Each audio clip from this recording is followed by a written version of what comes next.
Major funding for KPBS Evening Edition has been made possible in part by Bill Howe Family of Companies, providing San Diego with plumbing, heating, and air restoration, flood and remodeling services for over 40 years. Call 1-800-BILL-HOWE or visit billhowe.com. And by the Conrad Prebys Foundation, Darlene Marcos Shiley, and by the following.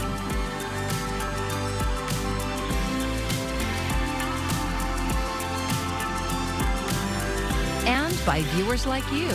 Thank you.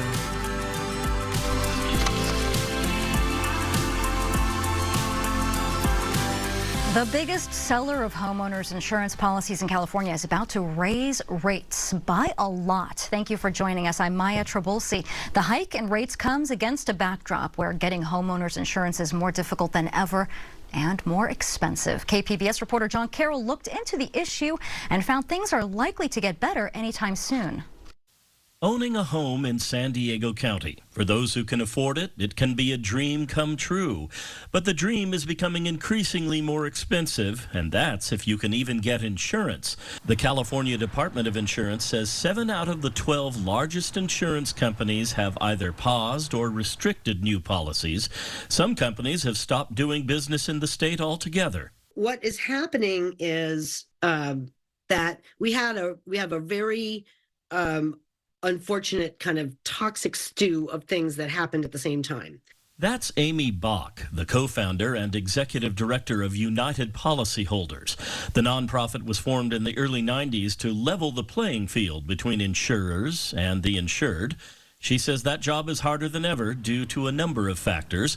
One is technology that insurers are now using, like drones and satellite images, to slap a risk score on people instead of looking at their situation holistically.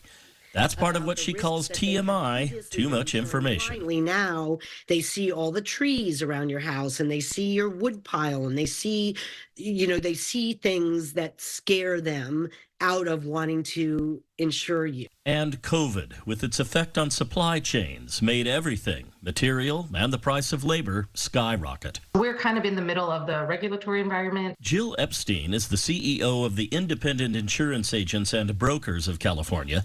The people her organization represents don't set rates, they sell policies. However, she says she understands where insurance companies are coming from that do business in California. We have a regulatory environment that has not modernized with time. It's going to take some time to undo the situation we're in right now. It may be hard to believe, but California actually has some of the lowest insurance rates in the country. And that bit of news comes not from an insurance company, but from the California Department of Insurance. Insurance Commissioner Ricardo Lara just approved a 20% increase in rates State Farm can charge. That hike goes into effect tomorrow.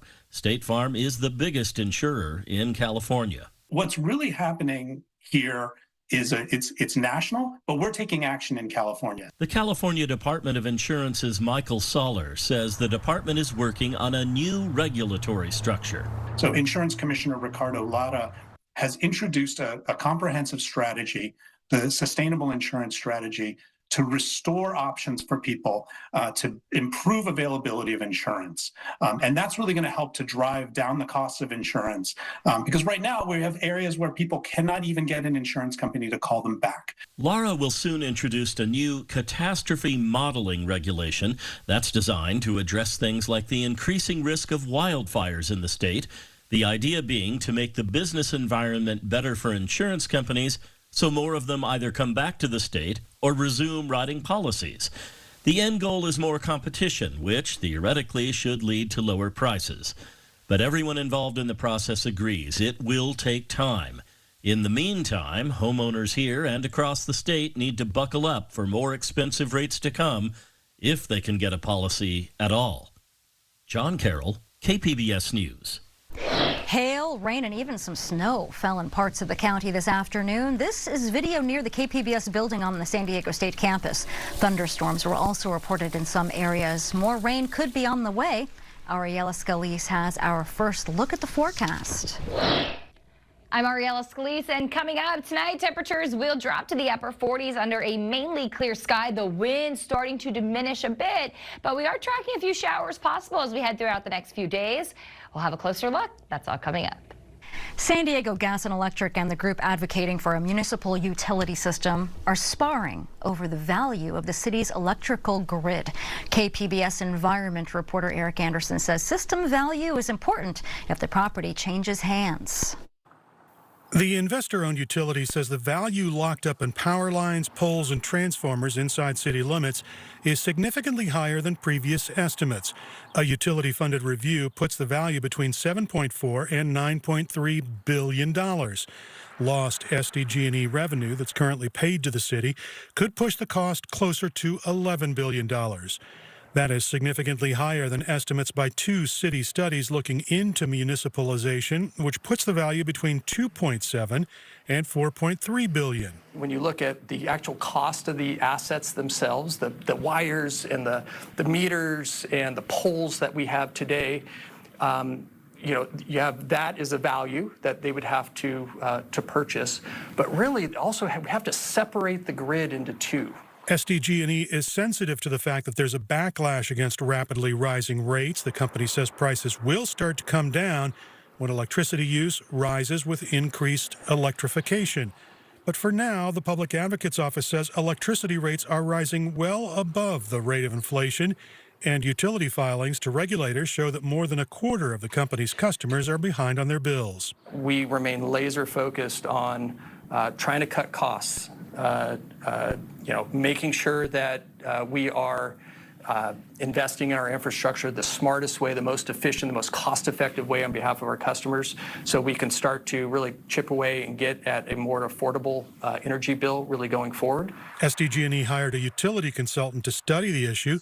Municipal power advocate Bill Powers says the utility consultant is overestimating the value of the distribution system. The numbers that we're using are the city's numbers. This is the city's consultant that did this on behalf of the city to evaluate the viability of municipalization. So we're simply referencing what the city has paid a few $1 million to acquire. The purchase price of SDG&E's distribution system in the city of San Diego will be important if voters approve the creation of a public utility. That would be calculated into the cost of setting up a city-run utility, and taking the utility's distribution system would be a huge blow to the company's finances. This would be a major setback for SDG&E. It's all hands on deck to discredit public power as a good and viable option for the city of San Diego. And they'll do what they have to do. Backers of the Power San Diego initiative have until the middle of May to gather 80,000 valid signatures. They could bring the initiative to the city council to put on the ballot if the petition drive falls short. Eric Anderson, KPBS News. The Department of Veterans Affairs has set a goal to help nearly 900 veterans in San Diego find permanent housing this year. San Diego has one of the largest homeless veteran populations. And with that in mind, the VA's goal for the rest of this year is to place at least 851 veterans into permanent housing. They also want to ensure 95% of them do not return to homelessness. What can often lead to a veteran becoming homeless? There are a myriad of issues. For combat veterans, absolutely things like post-traumatic stress disorder, maybe substance use that, came out of an attempt to cope. And we try to create approaches that are individualized, that we really look at the person, and that we focus on helping that individual to face the challenges that are specific to them. The VA says to date, it has already housed 318 veterans countywide. Sepsis is a disease that is quite deadly and still somewhat of a mystery. At UC San Diego, doctors and med tech engineers are trying to crack the code with new diagnostic techniques and artificial intelligence. KPBS SciTech reporter Thomas Fudge has the story.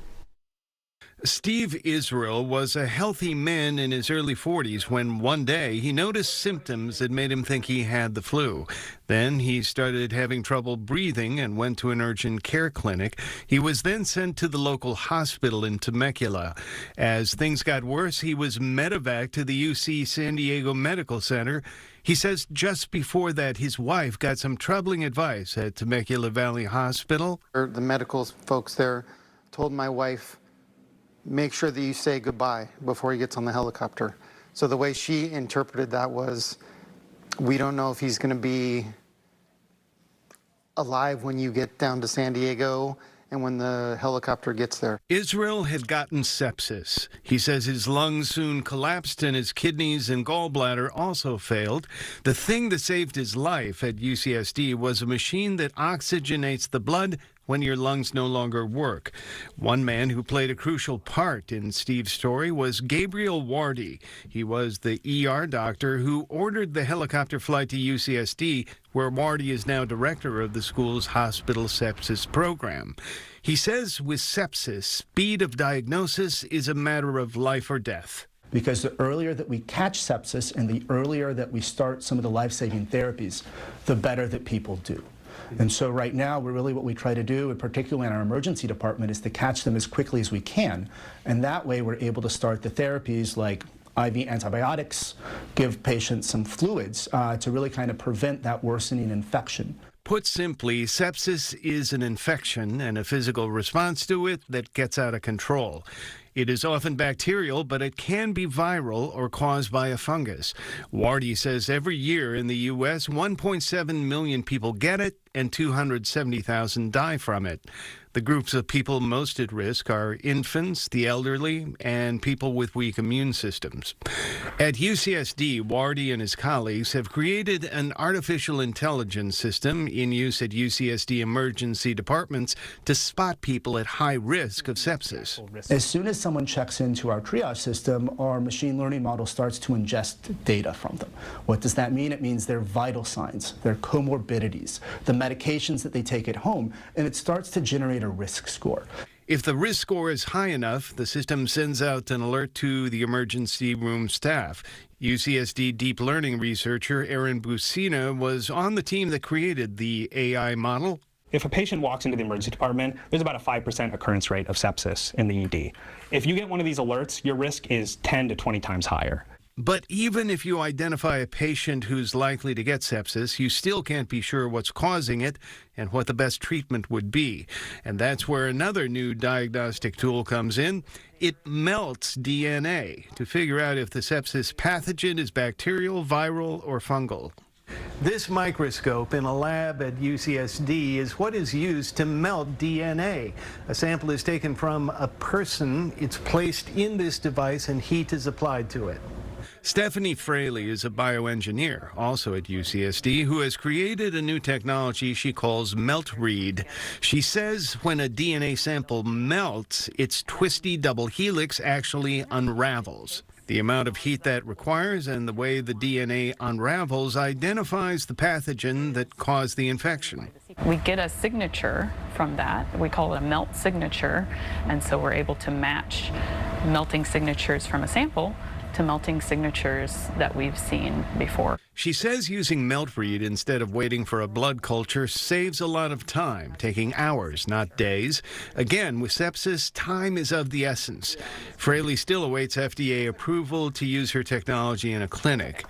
For all the research and the efforts to diagnose sepsis, Steve Israel still has no idea how he got it 7 years ago or what kind of infection caused it. Nothing about his age or medical history made him a likely candidate.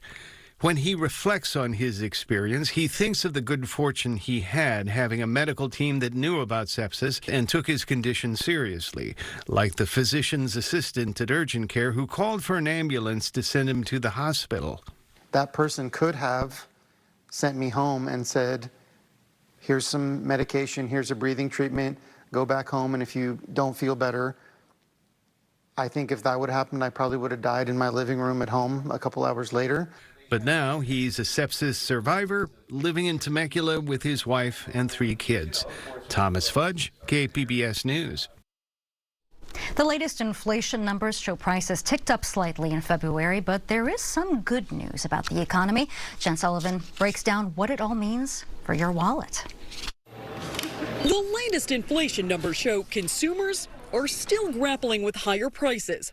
According to the latest Consumer Price Index report from the Bureau of Labor Statistics, prices ticked up 0.4% in February from the month before. And over the last 12 months, prices rose by 3.2%.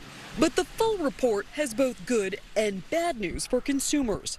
You cannot look at a single data point alone. You have to look at a trend. Dr. Brian Marks, who teaches at the University of New Haven, says the pandemic drove up inflation. But recent global events are still impacting prices, like Russia's war in Ukraine affecting oil and turmoil in the Middle East diverting shipping routes. Shippers are paying higher premiums for insurance, and they're passing that along to the extent they can. While these latest inflation numbers are slightly higher, when we look at the last few years, inflation is much lower than it was in February of 2022. Here's where it's hitting consumers most: housing and gas. Rent in February was about 30% above pre-pandemic levels, according to Zillow, and gas prices are up 3.8%. According to AAA, the national average cost for a gallon of regular gas as of Wednesday was $3.40. Here's some good news. Overall, the price of food did not rise, and hourly wages are rising. Wages are actually increasing above the rate of inflation, but not by so much that it's putting that upward pressure on pricing. For Consumer Watch, I'm Jen Sullivan. The Centers for Disease Control estimates that about 7% of American adults have long COVID. This week, Scripps Research announced they are kicking off a study aimed at helping them. KPBS SciTech reporter Thomas Fudge tells us more about the study and the woman who is leading it. The CDC is screening travelers at several major airports as the first case of a new coronavirus is confirmed in the U.S. It was January of 2020 when COVID was first reported in the U.S. 6 months later, Julia Moore-Vogel started feeling the symptoms, but they didn't go away in a couple of weeks. Today, 3.5 years later, she still gets the headaches and feels the fatigue. I used to be a long distance runner, and now I have to sit down to even take a shower. Like, there's just very basic tasks that I can't do. But what she can do is lead an academic study that could be a big help to people like her. Moore-Vogel is the director of programs at Scripps Research, and she's principal investigator for the long COVID wearable study. Ultimately, 500 participants will wear a wristband, most of them made by Garmin, that monitors their health every day. What is great about it is they have this body battery feature, which takes into account your sleep, your heart rate variability, and your step count, and it puts it all together in one metric. The goal of the study is to find out if this process can help people with long COVID to pace themselves. There is no cure and no medical treatment for long COVID, but Moore-Vogel says people can live a better life if they better understand how pacing works and how much stress they're putting on their system. You don't feel the effects of overdoing it right away. You feel it 24 to 48 hours later. She says people with long COVID have what she calls an energy bubble. The idea is, can we use this guidance to help people stay within their energy bubble and therefore decrease the severity of their symptoms because they're not going off that cliff and making things much worse? Researchers will follow the study group for a year. Moore-Vogel hopes the study shows that if people with COVID properly pace themselves, they will be able to expand that energy bubble and live a better life. At this point, Scripps Research is still recruiting people with long COVID to take part in the study. Thomas Fudge, KPBS News.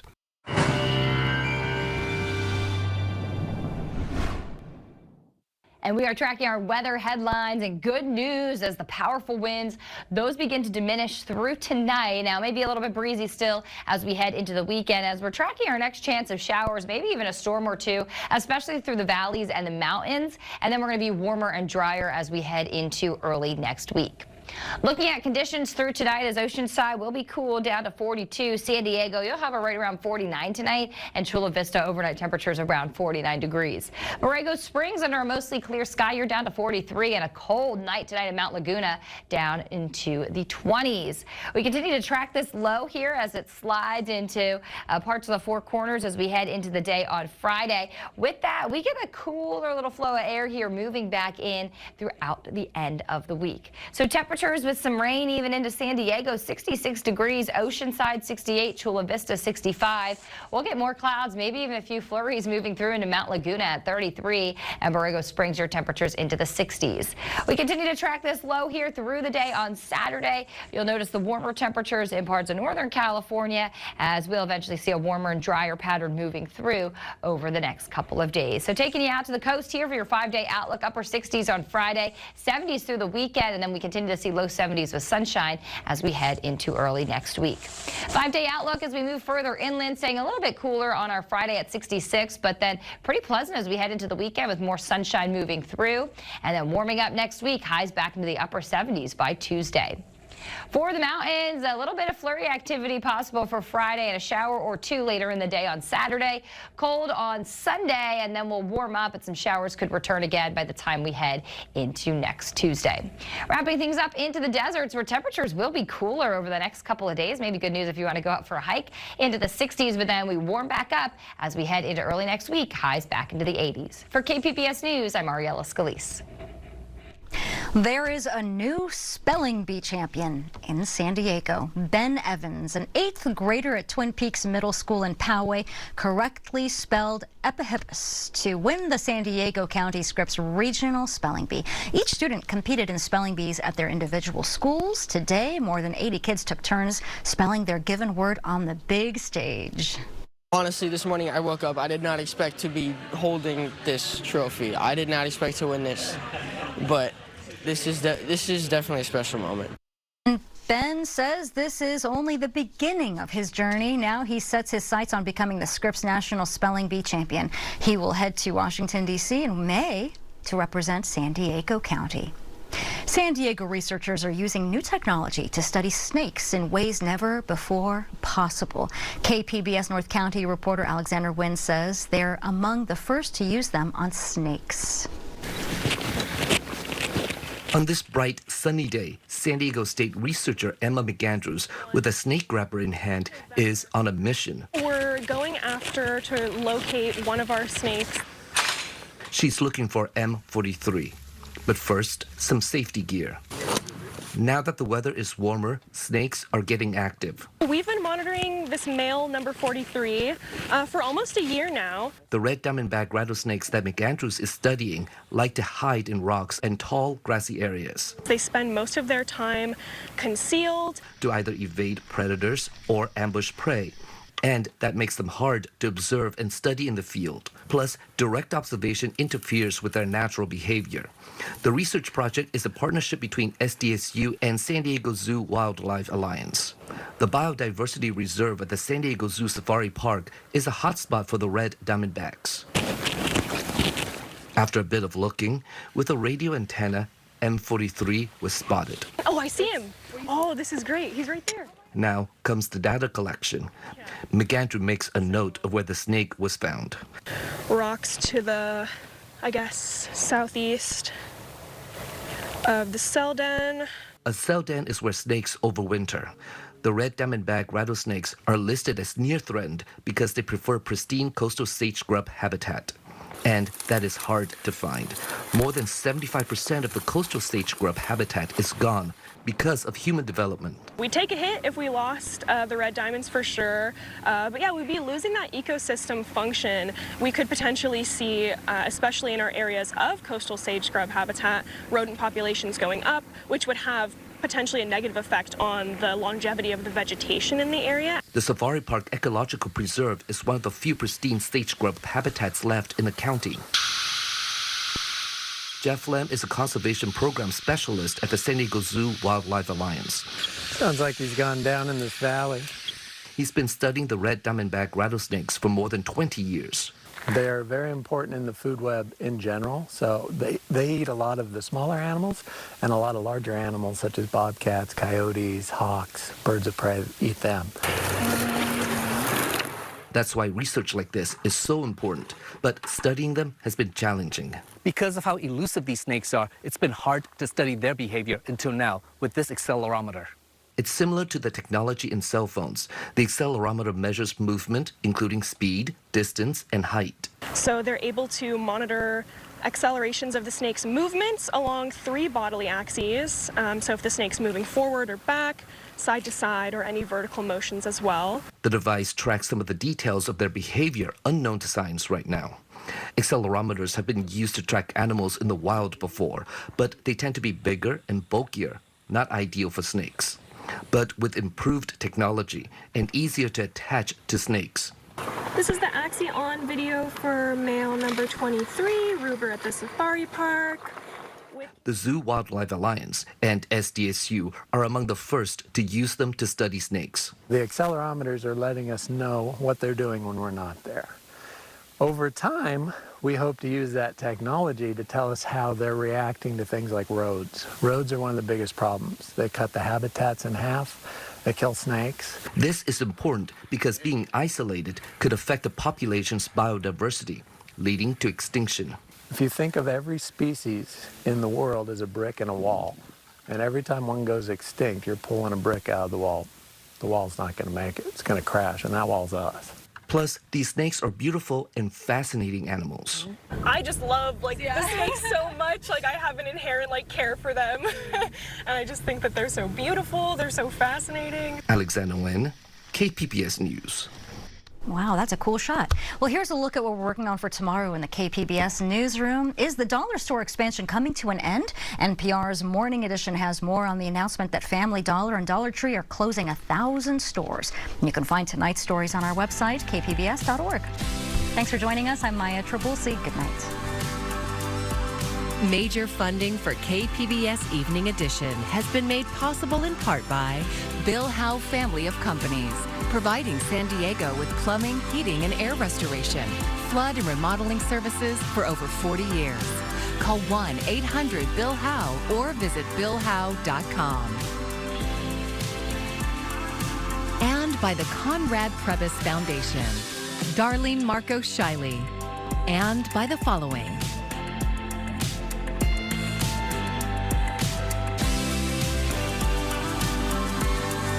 And by viewers like you. Thank you.